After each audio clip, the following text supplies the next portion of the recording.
Om Jnanatimirandhasya Jnananjana Shalakaya Chakshurunmilitam Yena Tasmai Shri Gurave Namaha. Hare Krishna. We can continue with reading from Sri Bhakti Siddhanta Vaibhav, Volume 3, beginning on page 73. Now before that, just one comment on the song, the kirtan that you just sung. At the end, page 73. At the end of the song, there's Bhaktisiddhanta Saraswati's own writing, which he says, Ami Seva Rudashin Name Te Tri Dandi Din Sri Bhaktisiddhanta Saraswati, which means that I am indifferent to service, I am known, I'm called Sri Bhaktisiddhanta Saraswati. Then afterwards, you sung another line which was composed, I believe, by Sri Bhakti Charu Swami. The Sri Barsha, what is it? Sri Barshana Vibhara Shada Sheva Para. Referring to him that he is Sri Varsha Bhanavi Devi Dayata Das. He's always engaged in the service of the servable. Savior, which means Krishna. So if you sing one after the other, it sounds a little strange, because in one line you're saying, I'm not interested in service, and in the next line you're saying, he's always...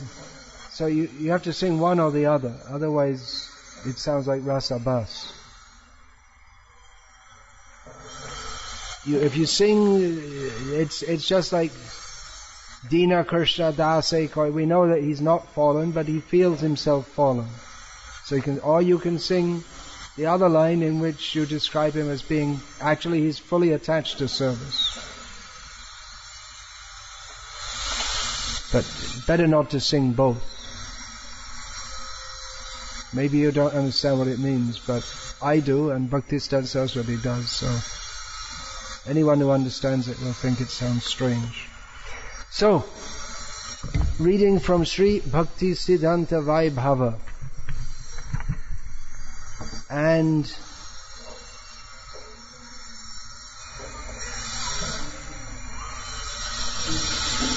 wherever you read this book, it's all, what is the word, highly spiritually enlivening.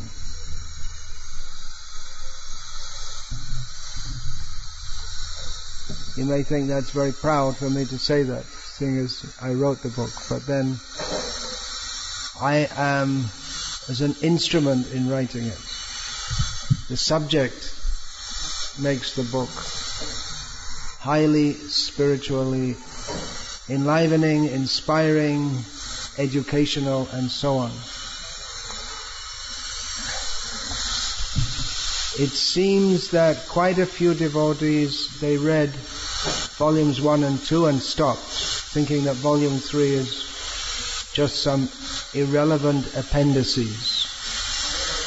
But actually, in my estimation, some of the most important parts are here in volume 3. So I'm going to read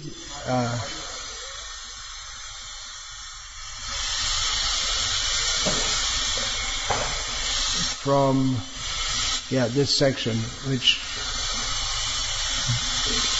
it's translated from a Gaura magazine article, which I can't remember exactly the Bengali name, but the translation of it is Genuine and False Gaur Bhajan.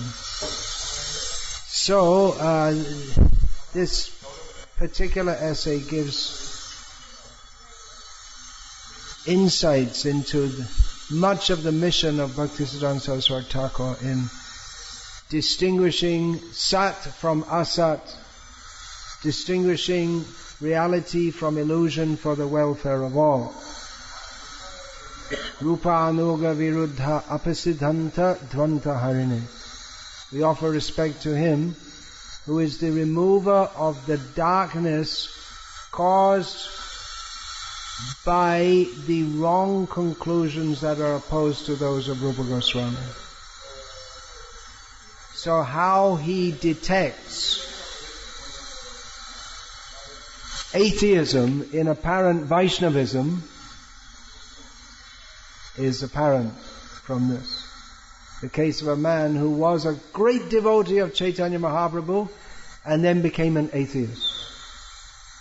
But Bhaktisiddhanta Saraswati Thakur detected that he was always an atheist. He was never a great devotee. It was false Gaur bhajan. We'll hear about that now. So, this is basically a translation of the article. When Srila Bhaktisiddhanta Saraswati was in Lucknow in November 1929. Has anyone ever been to Lucknow? Have you been to Lucknow? You ever been there? You've been there. You've been there. What were you doing there? You went through it. You didn't stop there. I only went through it once. I got down from a train and went on by bus, I think, to Nepal. But I think it's a very important place for preaching. It's one of the major cultural centers in Uttar Pradesh. High Muslim culture. So we're told. I've met people from Lucknow. These places are very Allahabad, Varanasi. Anyway, that's not the subject, what we're discussing now. When Srila Bhaktisiddhanta Saraswati was in Lucknow in November 1929, the district sessions judge, the big man, Sri Rai Bahadur Boshu, Bengali, even though he was in Lucknow, which is at that time in UP, it's still in UP. UP now means Uttar Pradesh, at that time it was United Provinces, came to meet him. Finding this sadhu, holy devotee to Gauranga, seems like he was a first-time visitor, Mr. Boshu related how his friend R. Babu, didn't give the full name, someone called R. Babu, a superintendent engineer, that's government post it seems, another big man, also was known as an exalted devotee of Mahaprabhu. So, Mr. Boshu meeting Bhaktisiddhanta Saraswati and understanding that Bhaktisiddhanta Saraswati is a great devotee of Chaitanya Mahaprabhu, tells him about his friend, Mr. Boshu's friend, R. Babu, who's also a great devotee of Chaitanya Mahaprabhu. Mr. Boshu described that when R. Babu's only daughter fell sick, R. Babu, that's R as in R, so it may be Ramesh or Ramana or something like that. R. Babu started loudly chanting, Gaura! Gaura! Day and night. Great devotee, huh? Day and night, calling out the name of Gaura, Gaura. As much as his daughter's condition intensified, so did R. Babu's Gaura bhajan. He began to regularly visit the house of his guru, always coming and going, offering many varieties of delectable food for his guru's deities. All were amazed by his unprecedented guru bhakti. Yet, despite such devotion to Mahaprabhu, his only daughter died. On the day she departed, from early morning until about 9 in the evening, her breathing became increasingly strained, and with much suffering, she finally succumbed. After some days, when Mr. Boshu again saw R. Babu, he found that R. Babu's apparently unflinching devotion to Mahaprabhu had completely vanished. R. Babu told Mr. Boshu, there is no such Mahaprabhu. If truly there were Bhagavan, he would not cause suffering to his devotee. If he were truly present in everyone's heart, then knowing the pain that would afflict the heart of his devotee, surely he would have saved my daughter. His greatness as God would have become more widespread in this world, just like Jesus. Jesus became famous by bringing Lazarus back to life, and himself also, according to what we're supposed to believe from Matthew, Mark, Luke and John. He would have saved my daughter. Well, he wouldn't have let her die in the first place. His greatness of God, devotees' faith and devotion to him would have grown 1,000,000 times. They would have preached his greatness to others and brought them to worship him. All members of the family would have increased their faith in Mahaprabhu. And once revived, my daughter would have become so much more attracted to him. People in ignorance have faith in the Lord and chant the name of Mahaprabhu, but it is more felicific, means conducive to happiness, to go about one's daily work than to utter the name of Gaura. That is the truth.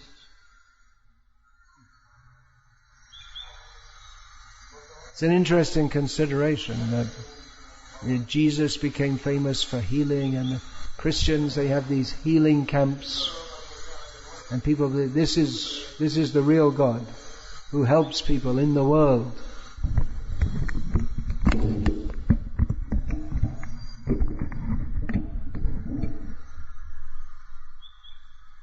We see that Chaitanya Mahaprabhu, as will be discussed just when Srivas's son died, he didn't bring him back to life. Well, he did very briefly. Then the son spoke, like Chitraketu's son spoke, and then died again. Chaitanya Mahaprabhu did relieve the leper, Vasudeva, from leprosy, but he gave him pure devotion, and the leper was a great devotee. He didn't even want that. But Chaitanya Mahaprabhu didn't go around healing people, curing people, casting out devils. That's one thing the Christians are supposed to do, cast out devils. Didn't do it. He asked them to chant Hare Krishna. And to tolerate suffering. Tatenu kampan susamik shamano bunjana evatma kritang vipakam hridvagva prabhiyadadatan namaste jiveta yo muktipade sadaya bhak. So Chaitanya Mahaprabhu, he didn't ask people, he didn't relieve their material suffering. When his devotee, Gopinath Patnaik, was sentenced to death, Chaitanya Mahaprabhu, other devotees were saying, the only way you can save him is if you give a word to the king. The king will listen to you. It's the only way he can be saved. And Chaitanya Mahaprabhu said, look, stop bothering me.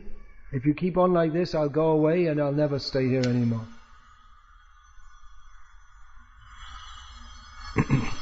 Quite different to the what our Babu expected of Gaura. Addressing Mr. Boshu as to the cause of this about face,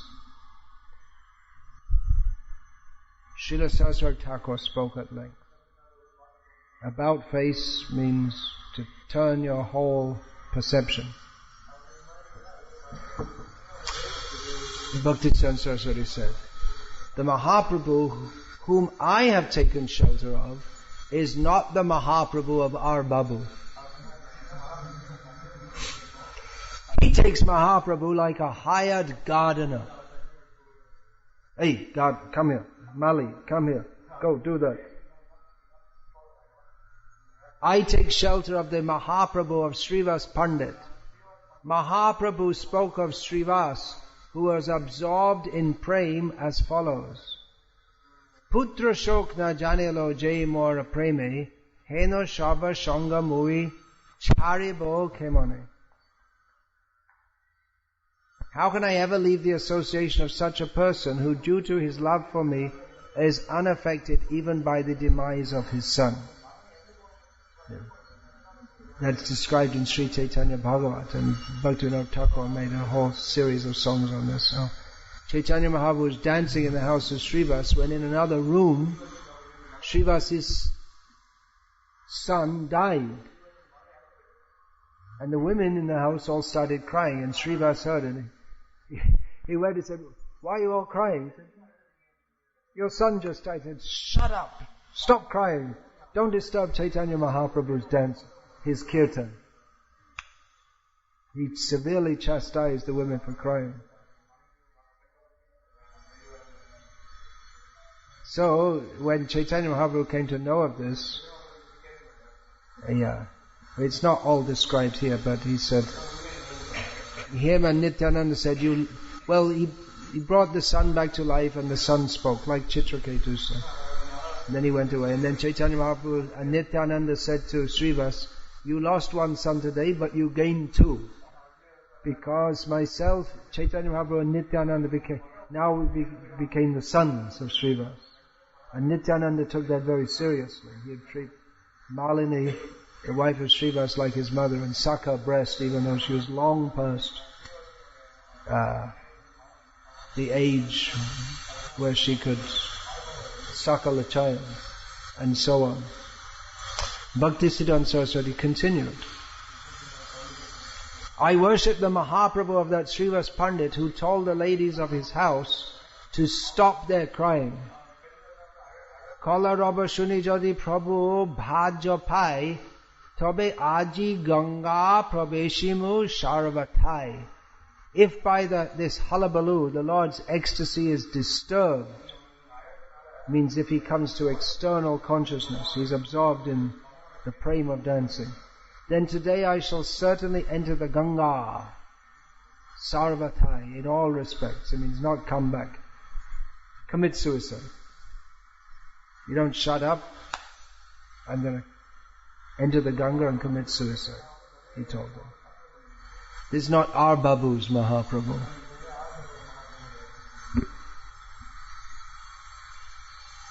It's also not the Mahaprabhu of those who want to make kirtan into some entertainment instead of service to Mahaprabhu.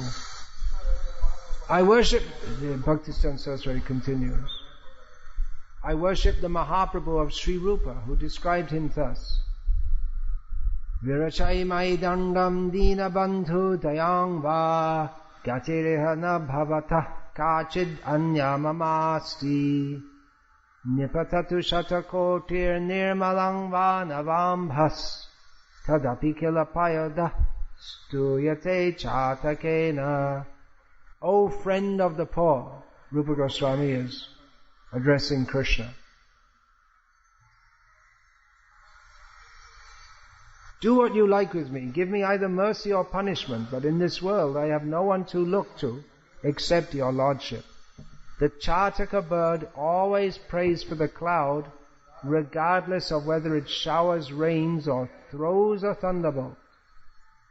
I worship the Mahaprabhu who played the role of Jagat Guru to teach us.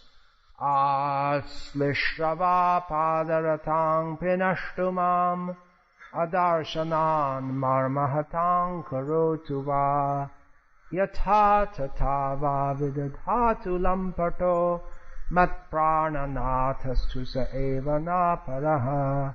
Lord Krishna, the lover of many female devotees, may embrace this fully surrendered maidservant or trample me with his feet, or may render me broken-hearted by not being present before me for a long duration of time, yet still he is nothing less than the absolute Lord of my heart. Nagoni apona duk, shobe banchi tar shuk amar tat parja, more jadi dia duk, tar hoilo mahashuk, she duk mora shuka barja. I do not mind my personal distress. I wish only for the happiness of Krishna. For his happiness is the meaning of my life. If he feels great happiness in giving me distress, that distress is the best of my happiness. So you can see it's completely the opposite to... This is bhakti, and it's completely the opposite of what our Babu considered to be bhakti. That I worship Gaura and Gaura makes me happy according to my own terms and conditions. But real bhakti means we worship Krishna and He makes the terms and conditions. And we just follow without any argument. Bhaktisiddhanta Saraswati continued. If I belong to the enjoying category, then when my enjoyment is interrupted, I become angry. On the other hand, the renunciant will say that it is proper to give up enjoyment. The devotees of Sri Gauranga do not tell anyone either to indulge in or renounce enjoyment. They say, let the jiva imbibe his natural tendency for real spiritual objects. If one accepts all three types of misery which come upon him in full force, it is of no benefit. And if one wants to artificially renounce attachment, he cannot. But one who performs dandavat to the Lord's feet with body, mind and words is the rightful heir to liberation. This is paraphrasing this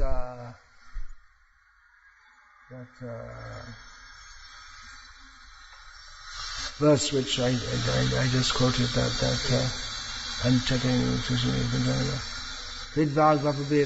namaste, offering obeisance with one's heart, words and body.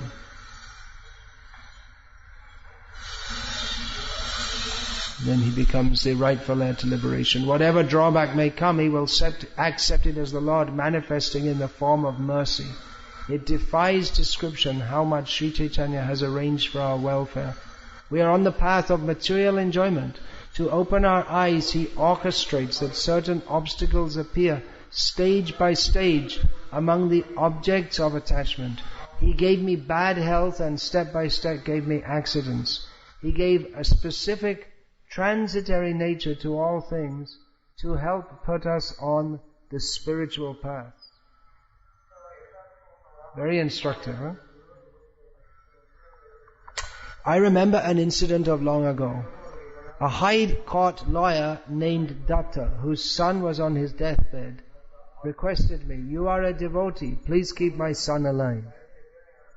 Common idea that sadhus, they have power and they can, just by their desire, they can alter the natural course of events. So many sadhus, they may have had power. In the modern age, I don't think, not much. Previously, maybe. Nowadays, the followers of Chaitanya Mahaprabhu, they change the course of people's lives by making them give up the hope for material enjoyment and making them, or inducing them to give up the hope for material enjoyment and inducing them to chant the holy names and surrender to Krishna and get free from all material miseries forever. But foolish people, they can't see this. They think that I need a sadhu to bless me so that I'll get material enjoyment.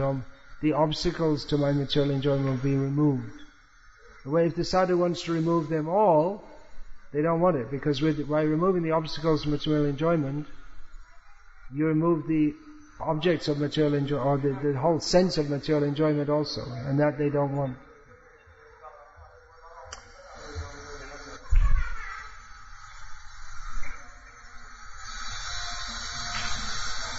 I told him, I am not a life restorer. I will try to change the way you think. This Datta, an atheist, persisted. If your God exists, you should have him cure my son. He wants to dictate to God. I directly said to him, I will not make a campaign against the desire of the Lord. I cannot nourish the ideology of the Shaktas. Sri Gaurasundar is extremely merciful. Say, be merciful, save myself. Chaitanya Mahaprabhu is extremely merciful, as demonstrated by his providing millions of dangers and setbacks in this world. Shri Krishna Chaitanya Daya Karaha Vicha Korele Chitte Pabe Chamatkar. If you are indeed interested in logic and argument, kindly apply it to the mercy of Sri Chaitanya Mahaprabhu. If you do so, you will find it to be strikingly wonderful. It is not the prime duty of the jiva to live in forgetfulness of the Lord.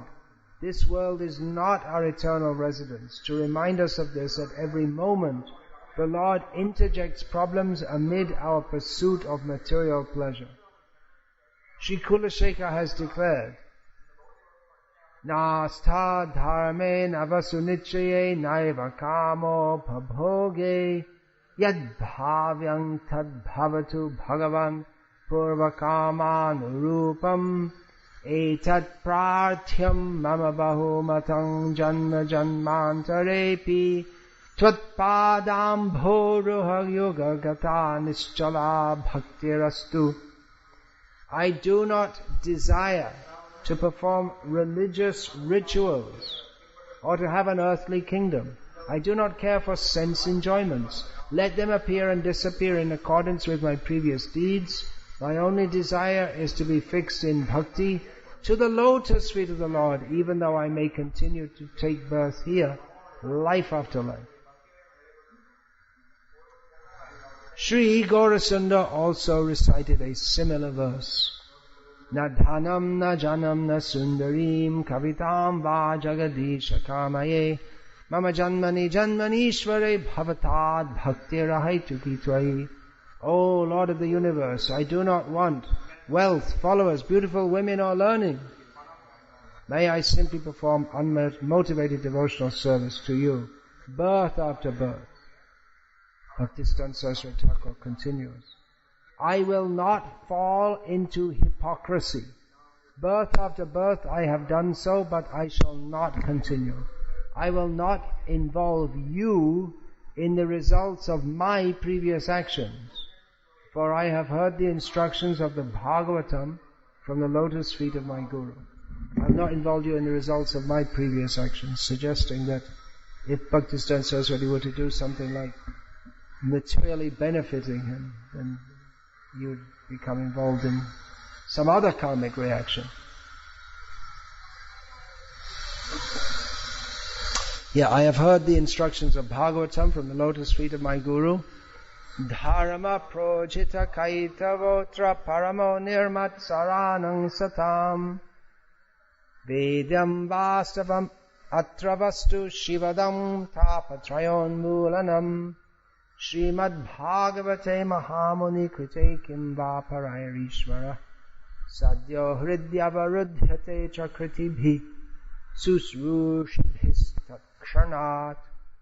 Completely rejecting all religious activities that are materially motivated, this Bhagavata Purana propounds the highest truth, understandable by devotees who are fully pure in heart. The highest truth is reality distinguished from illusion, for the welfare of all. Such truth uproots the threefold miseries. This beautiful Bhagavatam, compiled by the great sage Srila Vyasa, is sufficient in itself for God realization. What is the need of any other scripture? As soon as one attentively and submissively hears the message of the Bhagavatam, by this culture of knowledge, the Supreme Lord is established within his heart. So Bhaktisiddhanta Saraswati continues, my Gurudev never accepted service from others. Unto anyone coming to serve him, he wished for the destruction of 14 generations of that person's family. Saying, you want to make me your servant in the next life. You will force me to become your servant to repay the debt. But I will not become the servant of anyone except Krishna's devotees. Birth after birth, I do not want to be the servant of anyone except Sri Radha Thakurani, the best servant of Krishna. When people came to Gaur Kishore to do any service, he would frighten them by saying that if you try to serve me, I'll curse you, that 14 generations of your family will be destroyed. People couldn't work it out.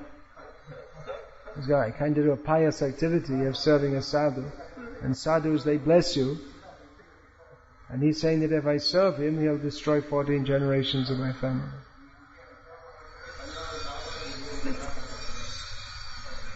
He would accept, Gaura would accept service from Saraswati Thakur.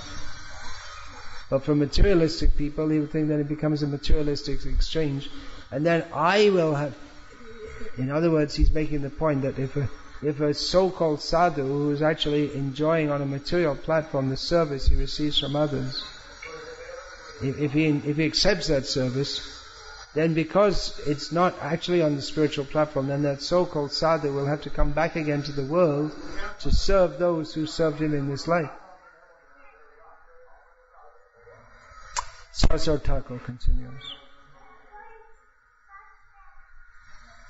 He, Gaura Kishore Das Babaji, used to tell me, endeavor only for spiritual things, nothing else should be done.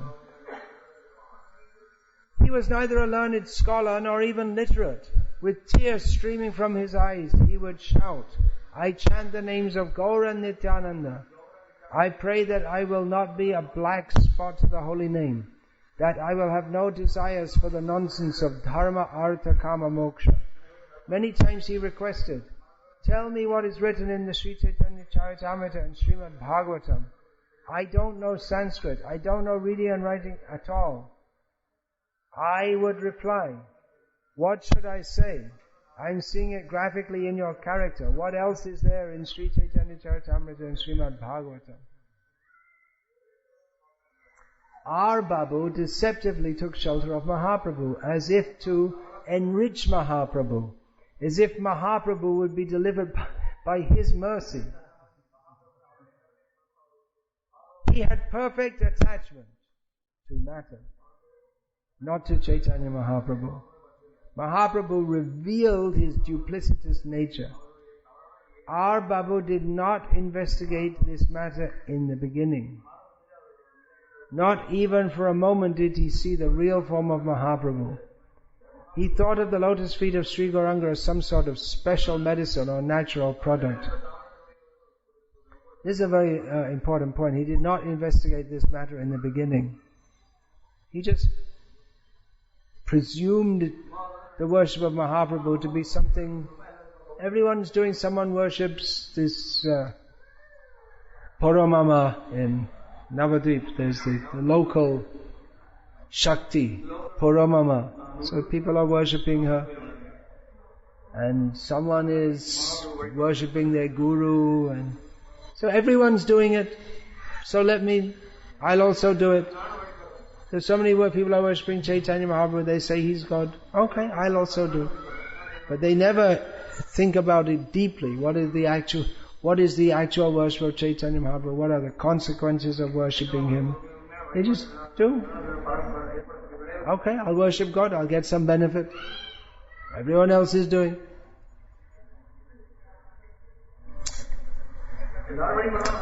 Yeah, he, our Babu, thought of Mahaprabhu as a material substance for curing his daughter's illness.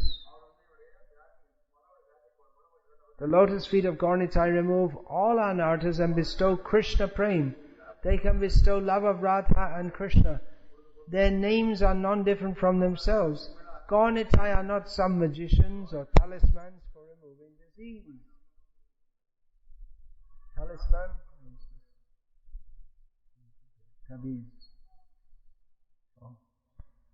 They can bestow love of Radha and Krishna. If he, that's our Babu, had obtained instructions from the lotus mouth of a guru who was a genuine Gaur Bhakta, the name alone would have bestowed mercy on him and elevated his heart. Vaikuntha nama grahanam asheshaga harangiduhu. Learned transcendentalists know that by chanting the holy name of the Lord, one is freed from the reactions of unlimited sins. But to chant the name with a materialistic attitude produces great sin. Chanting, just leave out a few words there and you'll get the essence of this. Chanting produces sin if it's with a materialistic attitude. So we can see what is the difference between the bhajan that Bhaktisiddhanta Saraswati taught and the bhajan that takes place if we don't hear the teachings of Bhaktisiddhanta Saraswati. Which means the teachings of Srila Prabhupada.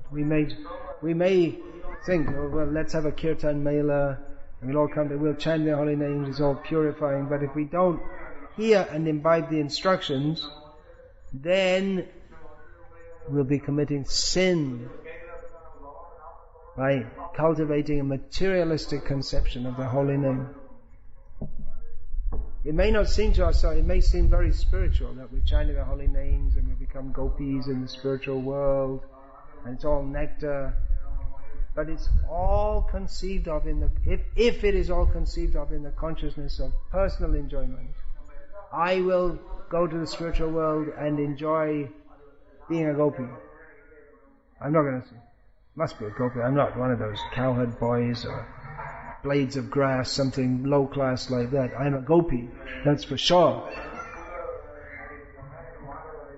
So this kind of attitude, it's actually offensive and sinful.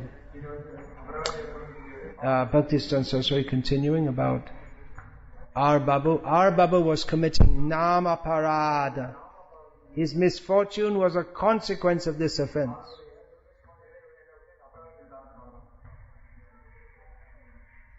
So, he wondered why Chaitanya Mahaprabhu made his child so sick, and Bhaktisiddhanta Saraswati and died. Bhaktisiddhanta Saraswati said, because of Gaur Babu's so-called bhajan, because of his offensiveness, he got this result.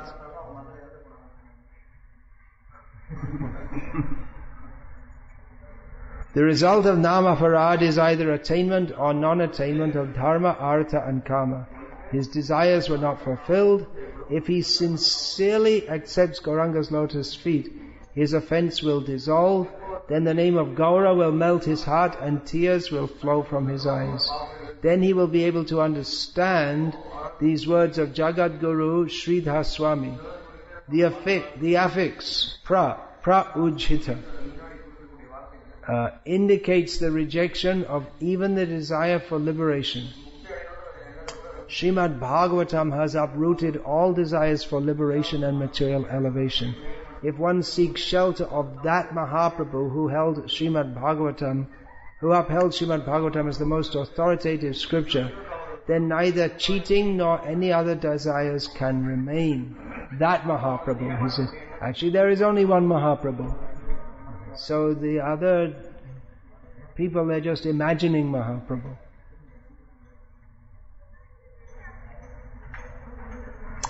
The highest benefit tastes better, whereas temporary benefit tastes sweet. And this is all being spoken of in the context of Gaura Bhajan. So what does that mean? If we want our highest benefit, we should seek out the bitter Gaur Bhajan, not the sweet Gaur Bhajan.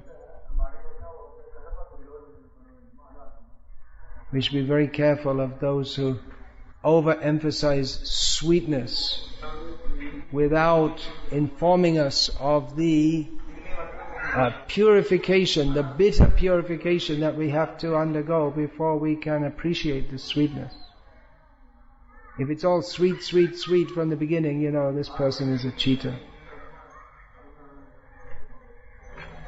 If a patient tells the doctor to give him sugar cakes instead of bitter medicine, then his accepting the doctor is merely a show. It may be. Some rich man will go to the doctor prescribes a bitter medicine. No, give me a sweet medicine. The doctor says, no, you have to take bitter medicine. Look, I'm paying you.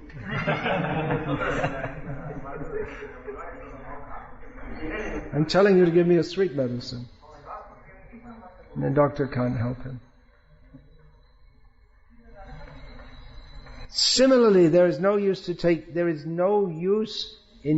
refuge in the Lord while trying to increase one's disease. One becomes a so-called theist for the sake of attaining material enjoyment. That means you're increasing your material disease. There's no use. If we ignore the teachings of Sri Chaitanya, we transmogrify him or his devotee into Satan. When we no longer strive for material benefits, our false devotion to Gaura will vanish. We worship the Mahaprabhu praised by Srila Rupa Goswami. Having said the Mahaprabhu we don't worship, who is the Mahaprabhu we worship? Namo Mahavadanyaya Krishna Prema Pradayate Krishnaya Krishna Chaitanya Namne Gaura Trishe Namaha. Homage to the most munificent avatar, Krishna himself appearing as Sri Krishna Chaitanya Mahaprabhu. You have assumed the golden color of Srimati Radharani and are widely distributing Krishna Prema. We worship the Mahaprabhu glorified by Srila Swarup Damodar.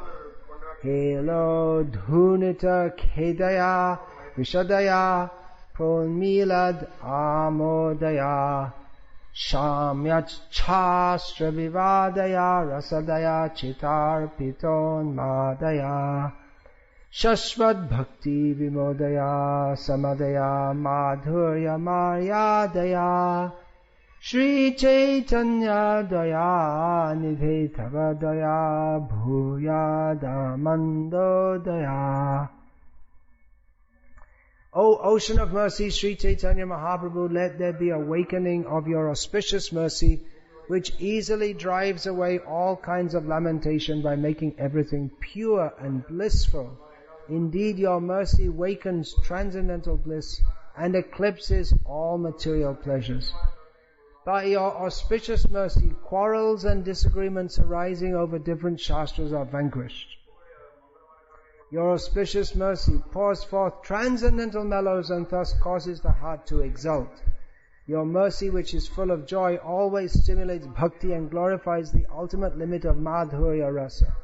By that causeless mercy of yours, may transcendental bliss be awakened within my heart. We worship the Mahaprabhu, glorified by Srila Prabodhananda Saraswati Prabhu.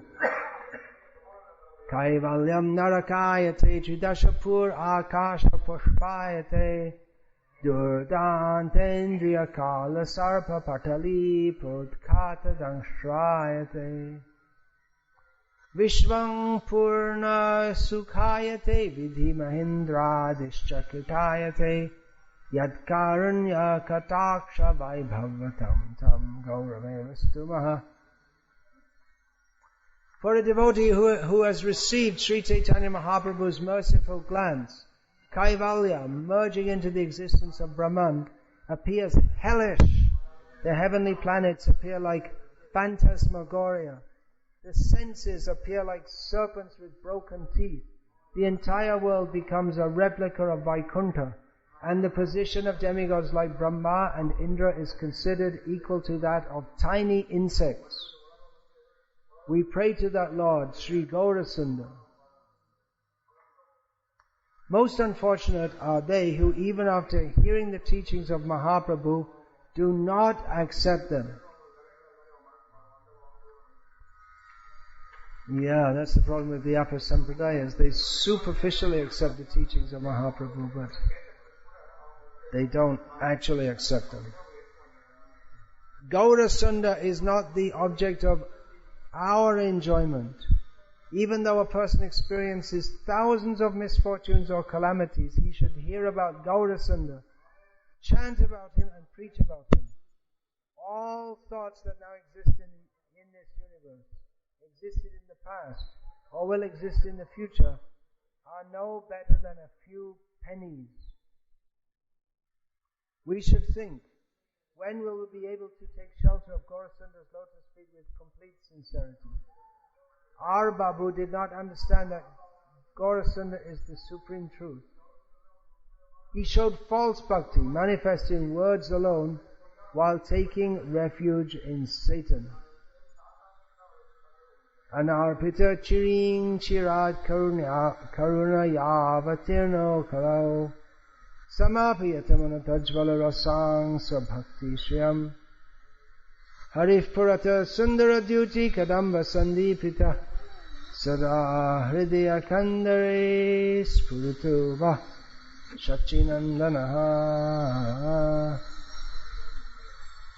May the Supreme Lord, who is known as the son of Srimati Sachi Devi, be transcendentally situated in the innermost chambers of your heart. Resplendent with the radiance of molten gold, he has appeared in Kali Yuga by his causeless mercy to bestow not what no avatar has ever offered before, the most sublime and radiant mellow of bhakti, that of amatory love. Now, Chaitanya Mahaprabhu is the most merciful. He gives the highest gift, but most people can't even recognize it as a gift. They're so far away from pure devotional service.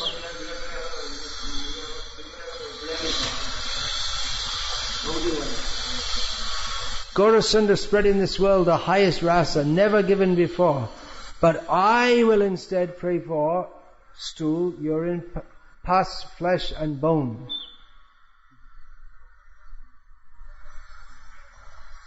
Those who think Mahaprabhu is Satan pray for these things. Yeah, those who are Satanists, they pray, give me a nice car, give me a nice house. That's what the so-called religionists also pray for.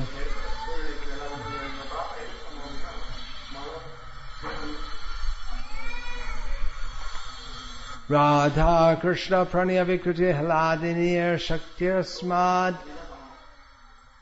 Ekatmanav Abhibhuvi Pura Deha Bhedam Gatautau Chaitanyakhyam Prakatam Adhuna Tadvayang Chaikamaptam Radha Bhava Dyuti Suvalitam Nami Krishna Swarupam.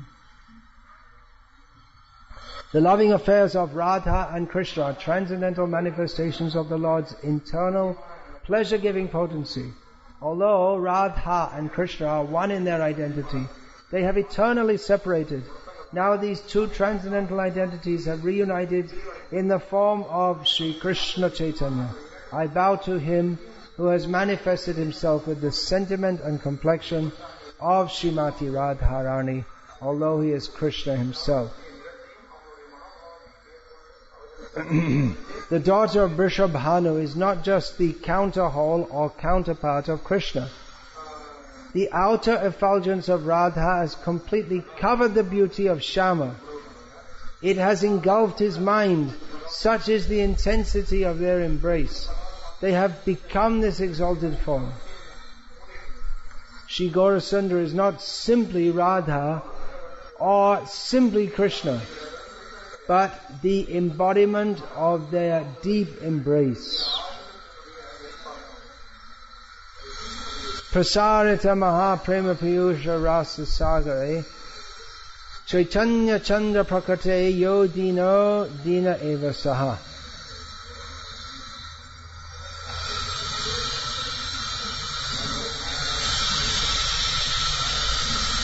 Oh, yeah, the reference isn't given here. This is from Chaitanya Chandramrita. A person who does not take advantage of the great ocean of the nectar of praying during the presence of Sri Chaitanya Mahaprabhu is certainly the poorest of the poor.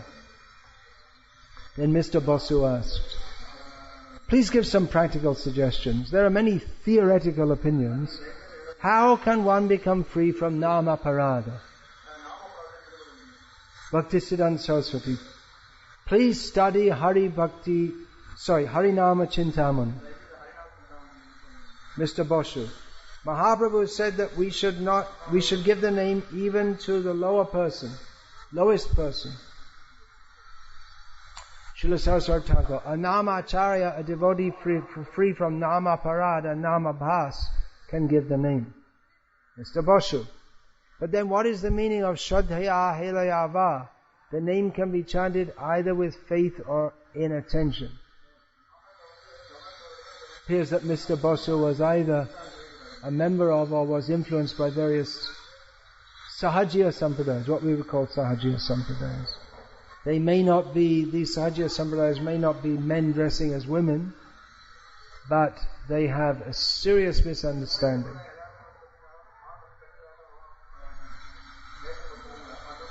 Saraswati Thakur, it does not mean to chant with aparad. If one chants with offense, will it be beneficial?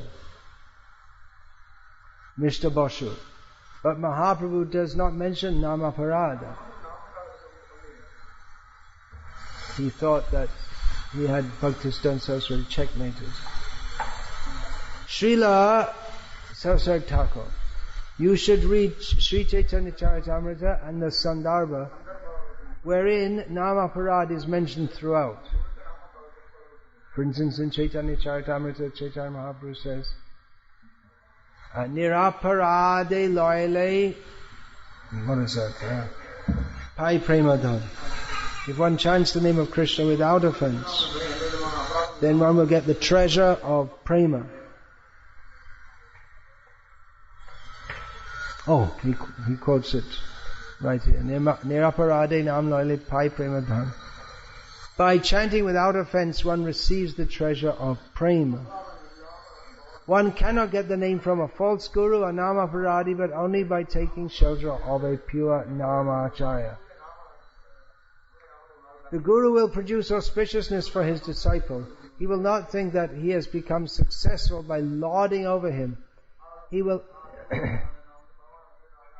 not chant the name of Gaura Nitai while pursuing the path of materialism. Those who enjoy or hate Gaura are offenders to the name and should be avoided. Mr. Boshu, if one is strict in chanting, will one get the name? Srila Saraswati Thakur, without directly answering the question, says, false chanting will not give the name. The real name reveals himself, bestowing his own mercy. Those who do not attempt to understand this will commit aparada. Those who fail to understand that the name and the name are non-different. The real name reveals itself. But even once chanting the real name can confer the greatest benefit. Mr. Boshu, how can I chant the real name once? Saraswati Thakur, Ado Guru Padashaya. First, one should first surrender to a guru.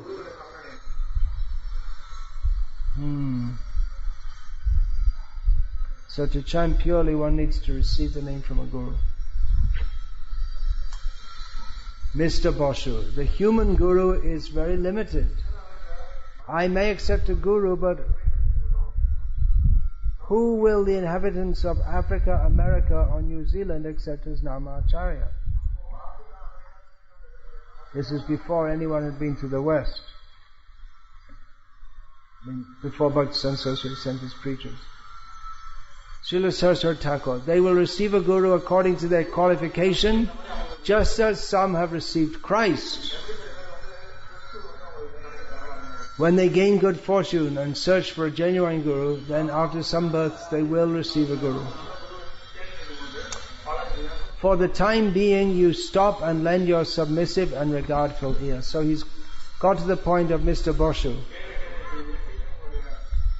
that you need to surrender. You're talking about worshipping Gaura, chanting the pure name, but you need to surrender and hear from me.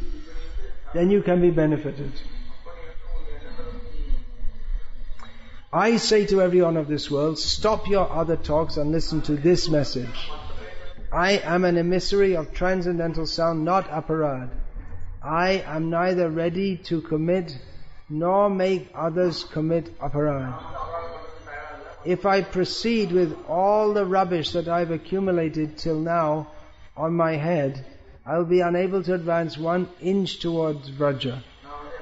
Just for sometimes suspend the words of those who are as famous as giant intellects of the world, and hear transcendental sound. Empiricism must never be the medium. Bhakti is not a suggestive hit or miss matter. It is positive, a crystalline delineation of reality. Bhakti is ascertained as obedience to the personality of Godhead. Avismriti Krishna Padara Vindayok Shinotya Bhadrani Tashantanoti. Sadvasya shuddhing paramatma bhaktim jnanam cha vijnana viragas yuktam. Constant remembrance of Lord Krishna's lotus feet disrupts everything inauspicious and awards the utmost fortune. It purifies the heart and bestows devotion to the Supreme Lord along with knowledge enriched with realization and renunciation. Bilvamangal Thakur said, Bhaktistrai stiratara bhagavan yarisyat Daivena na falati divya kishora murte mukti swayang mukolitan jali sevate sman dharmata kamagataya samaya pratiksha. O Lord, if we develop unflinching bhakti unto you, then automatically your transcendental youthful form is revealed to us. Thus liberation of self waits with joined palms to serve us, and dharma, artha and kama patiently wait to render service to us.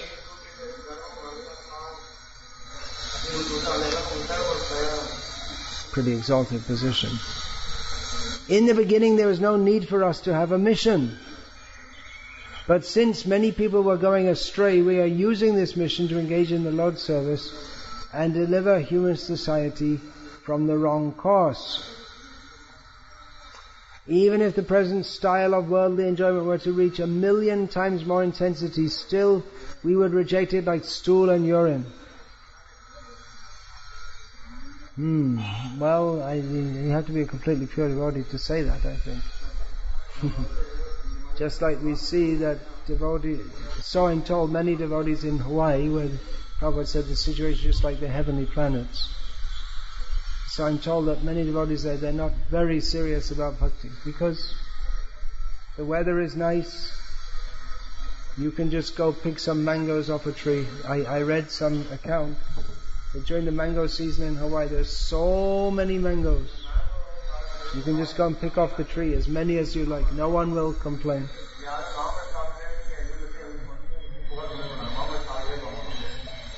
So it sounds nice, huh? But we won't get Krishna Bhakti. So this idea that we shall enjoy Bhakti, probably as long for every conditioned soul, there's some motive, if not to directly enjoy the gross material world via Bhakti, that may be also, or even to renounce this world. Even if we do engage everything in Krishna's service, if we have any idea that I should enjoy, then we are plowing in the wrong field. Bhaktisiddhanta Saraswati says. Even if the present style of worldly enjoyment were to reach 1,000,000 times more intensity, still we would reject it like stool and urine. It means that it has material enjoyment. Even if you make it much, much better than it is now, as far as devotees are concerned, it's like stool and urine. This is the outlook of a real devotee. May humanity be delivered from its wrong direction and be established at the lotus feet of Gaura Sundar for the root of all auspiciousness. We can repeat that now. May humanity be delivered from its wrong direction and be established at the lotus feet of Srila Prabhupada. Who will take them to Gaura Sundar? We are making some meager attempt for that. If anyone, be he even a demigod like Shiva, Vayu, Varuna or Brahma, or a great leader or preacher of Dharma, is one hairbreadth separate from the teachings of Sri Chaitanya Dev, he will encounter reversals. So it's very demanding. Just surrender fully, without any personal desire. You will be fully benefited.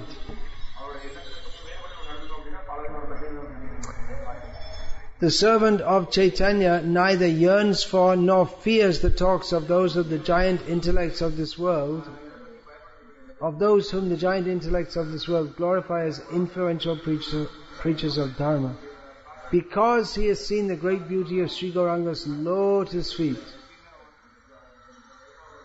For a devotee who is aspiring after the lotus feet of Lord Chaitanya, then that will be described just in one verse coming up. For devotees of Gaura, the poisonous fangs of material enjoyment have been broken. No type of legerdemain can fool those into whose ears the teachings of a Sri Gaura Sundar Bhakta have entered. Legerdemain means like Sai Baba tricks. You show something like magic tricks, but he's creating a watch, but actually it's hidden in the fold of his coat. So that's the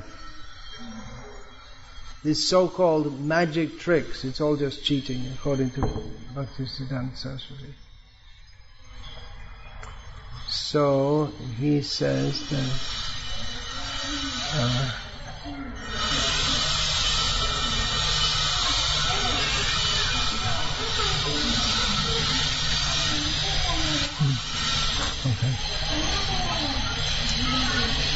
Kaivalyang narakayate chidashapura akasha pushpayate Durdantendriya kala sarpa patali prodkata dangstrayate Vishvam purna sukhayate vidhi mahendradishchakritayate yad karunya kataksha vaibhavavatang tam gauram estuva. For a devotee who has received Sri Chaitanya Mahaprabhu's merciful glance, Kaivalya, merging into the existence of Brahman, appears hellish. The heavenly planets appear like phantasmagoria. The senses appear like serpents with broken teeth. The entire world becomes a replica of Vaikuntha. And the position of demigods like Brahma and Indra is considered equal to that of tiny insects. So we may offer respect to Indra for having achieved that exalted post, but we understand that intrinsically the jiva who is Brahma and the jiva who is a blade of grass, intrinsically they are of the same quality.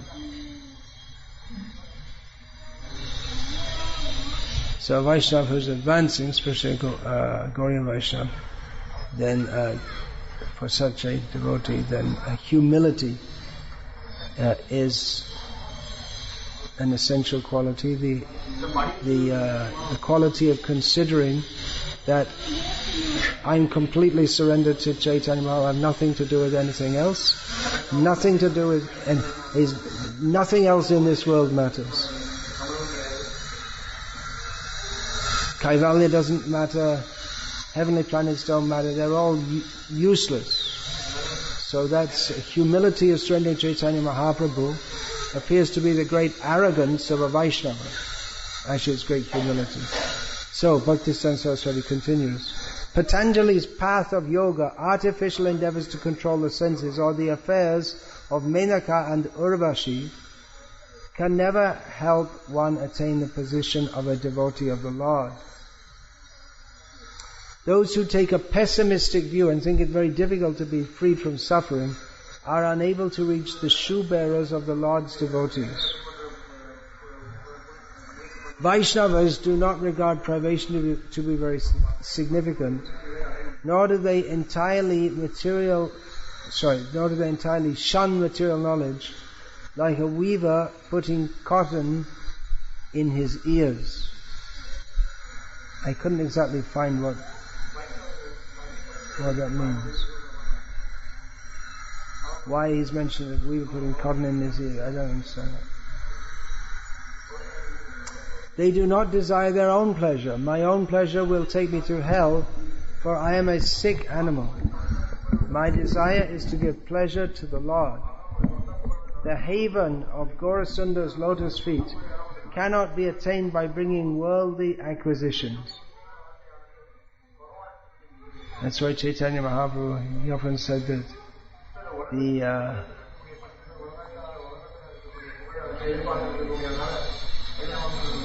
the devotion to Chaitanya Mahaprabhu, by worldly acquisition. It's not that, this Arbabble, he wanted the idea that I will get blessings of Lord Chaitanya, my daughter, she will become, she will praise Chaitanya Mahaprabhu, then everyone, they'll worship him, and they'll get Dhan and Jan and Sundari, and then Chaitanya Mahaprabhu's glory will spread as more devotees of Chaitanya Mahaprabhu get more Dhan, Jan, Sundari, and then more people will want to join. But Chaitanya Mahaprabhu says, no, we don't want any of these things. Yet if one can utilize those objects in service to his lotus feet, then that is beneficial. Kala kaler balena indriya vairi vargaha Shri Bhakti Margeha Eha Kantaka Koti Ruddhaha Ha Ha Kva Yami Vikala King Aham Karomi Chaitanya Chandra Yadi Nadya Kripam Karoshi. It is Kali Yuga, and our enemies, the senses, are powerful.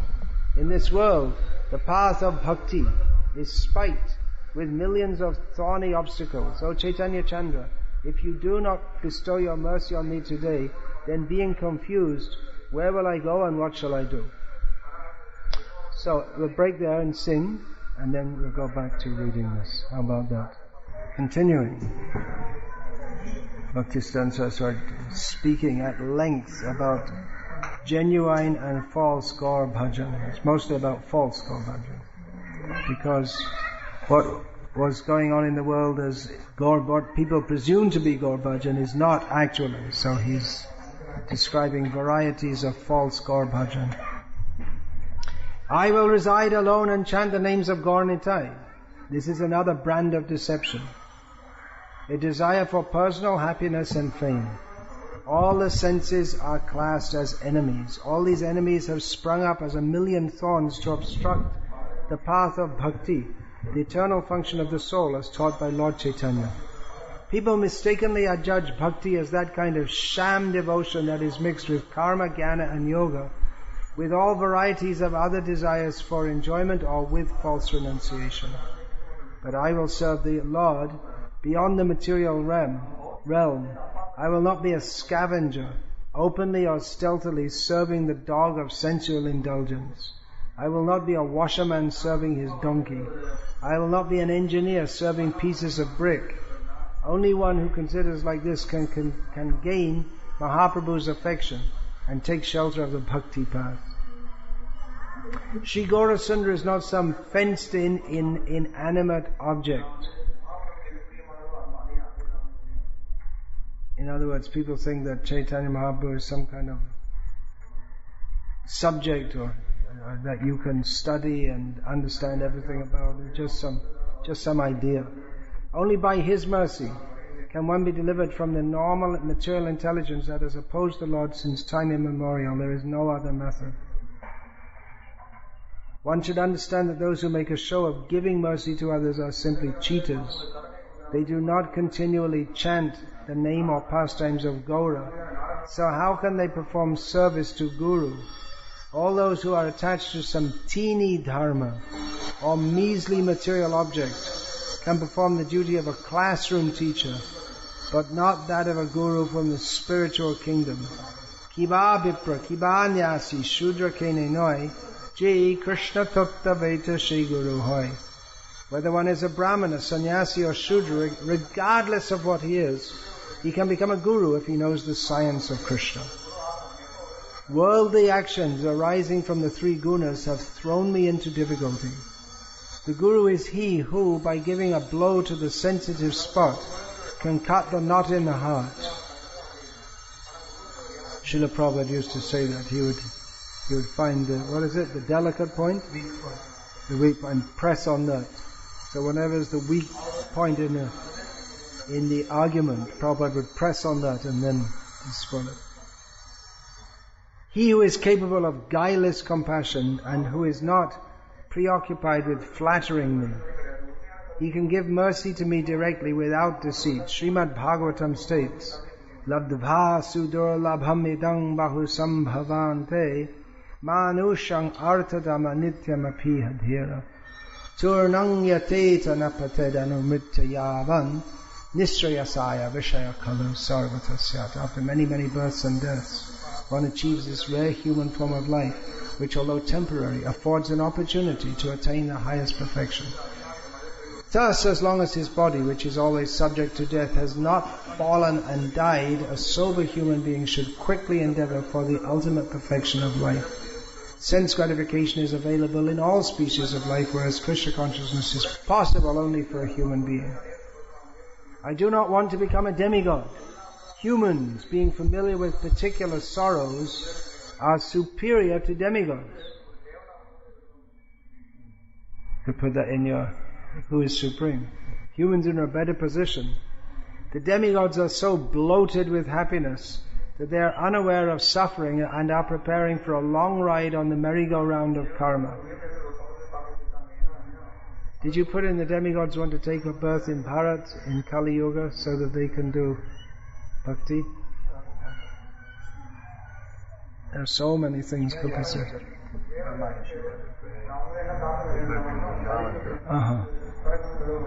To deliver the humans, the Lord sends great personalities in human form. They rescue mankind afflicted by the three miseries and send them to the kingdom of God. The male man who bears the Lord's message, his personal messenger, can perform the function of guru. Srila Bhakti Siddhanta Saraswati Thakur ki jai.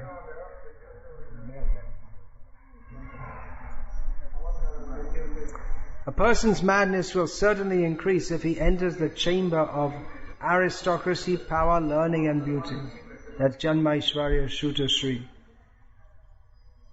Because when many times in his speaking, it's in Bengali, but he would, like this, you wouldn't get this just by reading the English, but it's Janmaishvarya Shuta Sri. So it's quoting from Shastra. Until one gives up all these types of pride, the names of Gaura and Nityananda will not issue from his mouth. From whose mouths do the names of Hara, that means Radha, and Krishna come? In this regard, Srimad Bhagavatam states, Janmaishvarya Shuta Shribhir Edhamana Madah Puman Naivarhatya Bidhatung Vai Tvama Kinchana Gocharam. My Lord, you can be approached only by those who are materially exhausted.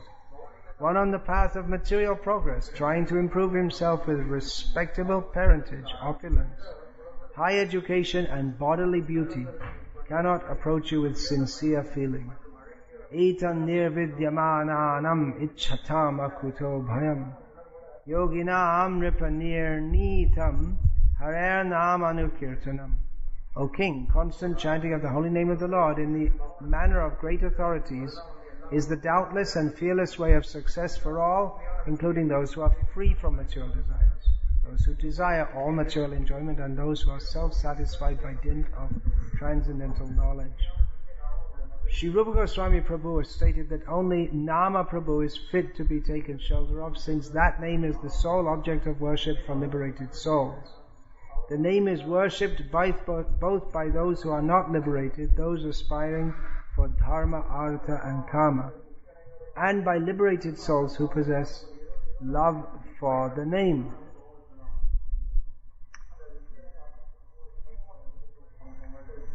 So, up to now, Bhakti Saraswati Thakur has been rejecting as nama parada any desire than to serve. But here he says that the name is worshipped by those who are not liberated, even those who are aspiring for dharma, artha and kama, and by liberated souls. But, he goes on to say, only those chanters of the name who are focused solely on Gaura's lotus feet can say that they are ready to reject, like stool and urine, all methods created by men, and accept only the name.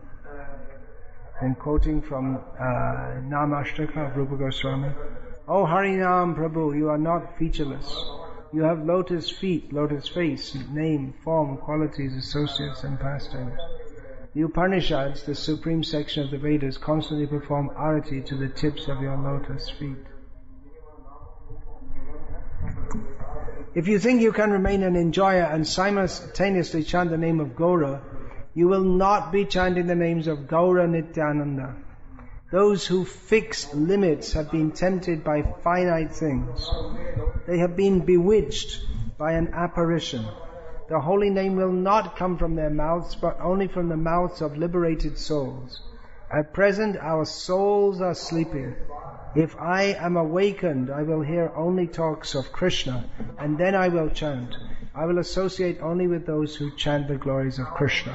Satang prasangan mama virya sangvido bhavanti hridkarna rasayana kataha tajjo sharnad ashvapavarga vardhmani shradharatir bhaktir anukramashati. In the association of pure devotees, discussion of the pastimes and activities of the Supreme Personality of Godhead is very pleasing and satisfying to the ear and heart. By cultivating such knowledge, one gradually becomes advanced on the path of liberation and thereafter is freed and his attachment becomes fixed. Then bhakti begins. Tatodu sangamutsrija satsu sajjeta buddhiman santa evasya chindanti manovya sangam uktibhihi. An intelligent person should reject all bad association and instead associate with saintly devotees whose words cut off the excessive attachment within one's mind. He is the genuine sadhu whose sword in the form of instructions remains always whetted for ritually butchering, as if at a sacrificial post, the tendencies for enjoyment and renunciation.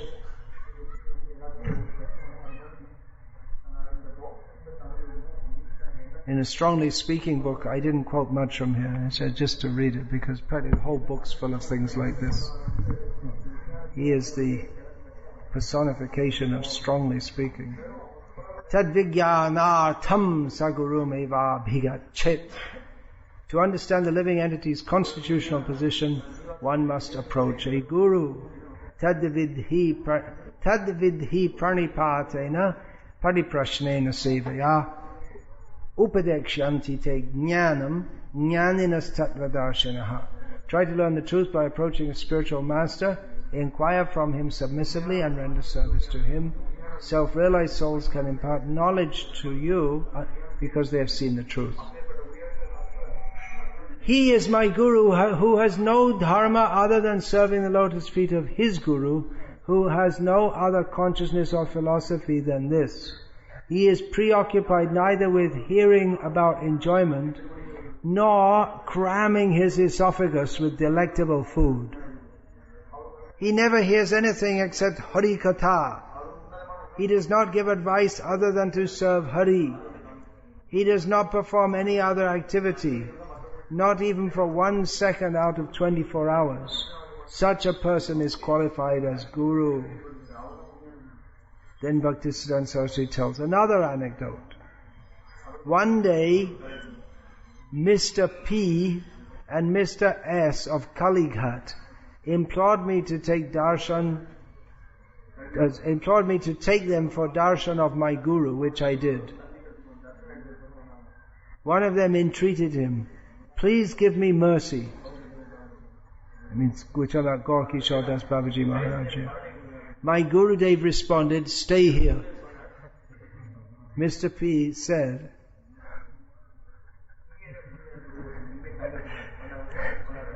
"But I have a return ticket." My Gurudev asked, "If you cannot give up a return ticket to the material world, how can you strive for the object worshipped by exalted persons, such as Brahma and Shiva?" There's another place where Bhaktisiddhanta Saraswati describes it. Someone said they had a return ticket and he was just astonished. "How have you come with a return ticket?"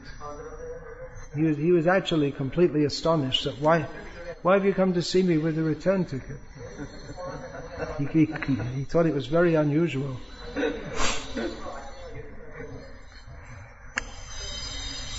From these words of my Gurudev, I could comprehend the meaning of the Vedic word abhigachet, approach.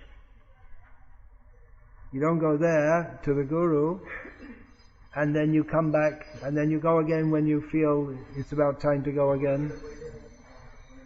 Going means staying. One action, one statement of my Gurudev captured the meaning of the Vedas, the Bhagavatam and the Gita. I understood from my Gurudev that just as when one is lighting a fire, he should not be distracted by other activities and allow it to go out. One should perform no activities save hearing and chanting about the Lord. One must associate with devotees in that way. Association does not mean to hear chit-chat about material things. Going to a devotee to get praise or material assets is not the way to attain his guileless mercy. Oh, I will go to a guru and he will praise me. You're very nice, you're such a good devotee, blah blah blah. Although one may thus be cheated by him, if one wishes to be so cheated. On one hand, a Vaishnava is most merciful, and the other is a cheater. Bhaktisiddhanta Saraswati Thakur often spoke about this. You can get the Guru may cheat you also. I saw that in my Guru. Two persons whom he intuited might create considerable obstacles to his bhajan. He gave in profuse quantity various articles and money that had been presented by others, and gave opportunities for them to be honored.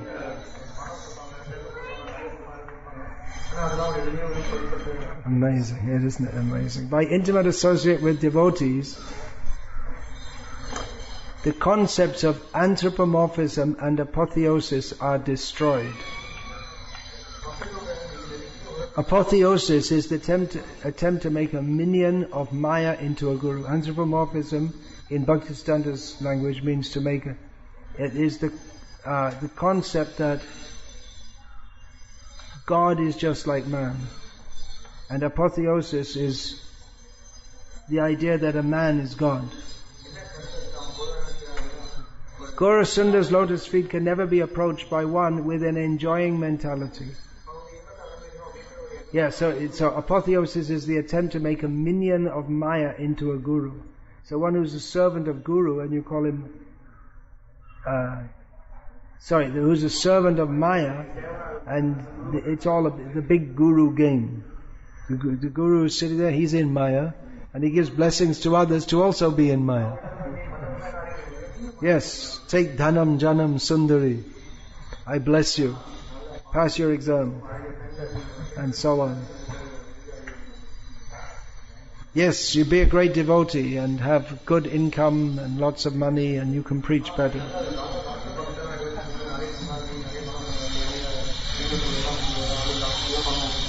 Though he is not present, it's the same idea, isn't it? That Mr. R, who's the one in the beginning? Said, well, if my daughter had survived, she'd be a great devotee, and then everyone would be more inclined to be a devotee. So it's the same thing. You become a great success, encouraging people to be a great success materially, and then we make more devotees. But they'll all be materialists, not devotees. Though he is not present on this, Gaurasundar's lotus feet can never be approached by one with an enjoying mentality. Though he is not present on this earth in manifest pastimes, if with complete sincerity I continue to associate with the real Guru, I can dovetail my consciousness with Gaurasundar's. By such excellent association I will gain great benefit. An insincere hypocrite cannot be a Guru. A person whose aspiration is for mundane activity can never be a Guru. The pseudo Guru should be turned out and exposed. If in the name of teaching surrender to the Lord, the so-called Guru harnesses his disciple to facilitate getting his daughter married, that means the Guru's daughter married, or for constructing his house, or for boosting his Dhanjan Sundari, wealth, prestige or opportunity for associating with women, then one should consider him a thug to be wholly rejected. One should hear nothing from such rascals. Whoever usurps objects meant for serving the supreme enjoyer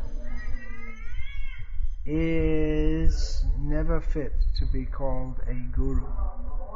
Iha yasya harer dasye karmana manasa gira nikilas vapyavastasu jivan mukta sa uchyate. A person who serves Krishna with body, mind, intelligence and words is a liberated person even within the material world, although he apparently performs many material activities. Even if an atheist is eager to perform social service, still one should not associate with him. Such persons can never attain realization of God or the soul. By rendering social service, one will plummet into the pothole of his own maya and lead others into disastrous circumstances. I was actually hoping that by publishing this book, it might make a change in our ISKCON, but I guess people take it as a storybook, like reading Goldilocks or something. It's just some fairy tales, nice stories. Nothing to do with us now, because that time has gone and now it's the modern age and we're preaching according to time, place and circumstance. So, I was in the illusion of thinking that this book might make a difference in our movement. First comes Shraddha, then Rati, then Bhakti. When sadhana has not begun, there first appears faith. When sadhana is completed, there is Rati. After being situated in sadhya, there is Bhakti or prema. Thakur Bhaktivinoda has sung, Kripa karo Vaishnava Thakur, Shambandha janiya bhajite bhajite abhiman haudur. Please be merciful, O revered devotee. Then only will my false ego go far away, by constant worship in full knowledge of my real eternal position. For him who performs genuine Vishnu seva, nothing is ever auspicious except such seva. Presently we have developed a tie of love with finite things. We take to be necessary things that are not. Yes, yatma. See, this is just one question from the man and it turns into a whole katha which went on for hours. That's Bhaktisiddhanta Saraswati.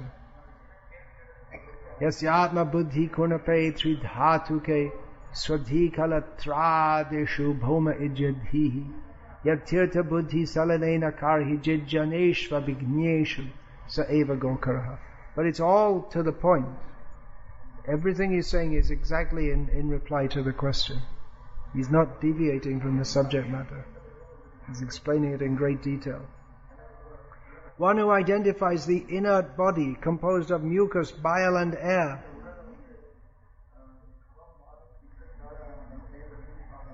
one who identifies with the inert body composed of mucus, bile and air, who assumes that his wife and family are permanently his own, who thinks that an earthen image or the land of his birth is worshipable, who sees a place of pilgrimage as merely the water there, and who never identifies, feels kinship with, worships or even visits those who are wise in spiritual truth, such a person is no better than a cow or an ass, or is like an ass that carries grass and other food for cows. We do not associate with any person who does not directly see Gaurasundara or Krishna with each utterance of those names, who makes a big noise while pulling on his beads, as if pulling the reins of a horse as he goes searching for God.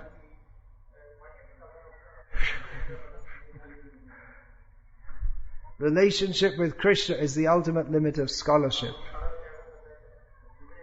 Vidya Bhagavata Vadhi Varang Huta Vahajvala Panjaranta Vyavastitihi Nashauri Chinta Vimukha Jana Sangvasa Vaishasam. It is better to accept the miseries of being encaged within bars and surrounded by flames than to associate with those bereft of Krishna consciousness. Such association is a very trying hardship.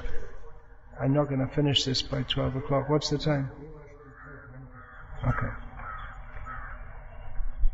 If I have got genuine inclination to serve the Lord, I will see the whole world as ingredients for His service. then a painting by Raphael cannot captivate me. I don't know why particularly Raphael. Maybe someone had shown him a picture, a printing or something of a picture by Raphael. Any idea? He painted religious themes, is it? Or everyone did in those days. I saw some chart that is all the art paintings used to be religious, and then gradually over the course of time became less and less and less, till nowadays it's practically zero is religious. I will understand that the songs of Vidyapati and Chandidas are incomprehensible to persons possessed of anarthas. In Navadvip, some people try to enjoy the melodies and poetry of Chandidas and Vidyapati as mundane romantic tales. Srinivas Acharya Prabhu began a tradition of singing, but not for the sense gratification of materialistic types or for belly maintenance. Those who do not realize this become pierced with the arrow of lust, like a deer enchanted by the hunter's song. Such persons become animals and ghosts and go to hell. He's talking about people singing Vaishnav songs. They go to hell. People in Navadvip. They will ornament hell. With this attitude, crazed for satisfying their senses, they do not hear the devotees' words. Srinivasa Acharya Prabhu and Sri Vakreshwar Pandit introduced this tradition of singing for the purpose of cheating these animals in human form. Persons who ultimately confirm themselves as impersonalists possess counterfeit coins of bhakti. Their bhakti is fake. Members of sampradayas that promote mundane desires idolize such trifling persons. This is called apotheosis. Oh, no, it's finished now. No. Devotees of Gaura do not subscribe to apotheosis. They are not flatterers. They are eternal servants of the Vishaya Vigraha, who is embraced by the Ashraya Vigraha. This is the unique aspect of the teachings regarding Gaura Bhajan. So, yeah, that's finished. That section is finished. So that is a glimpse into the erudition. He was just quoting verses one after another. And the keen perception of Srila Bhaktisiddhanta Saraswati. And daily, he would be hours and hours, he would talk like this. Daily for years and years and years. And then he left, being disgusted by his neophyte disciples. Otherwise he might have stayed much longer.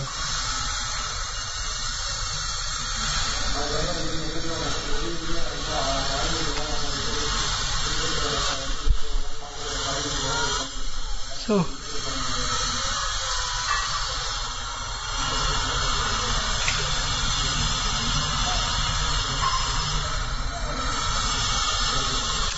anyone like to ask any questions or give their realizations? In the very early days of ISKCON, when there were just a few devotees, Srila Prabhupada had, just like we have a Vyasa Puja book for Srila Prabhupada now, you can see in the early Back to Godhead, devotees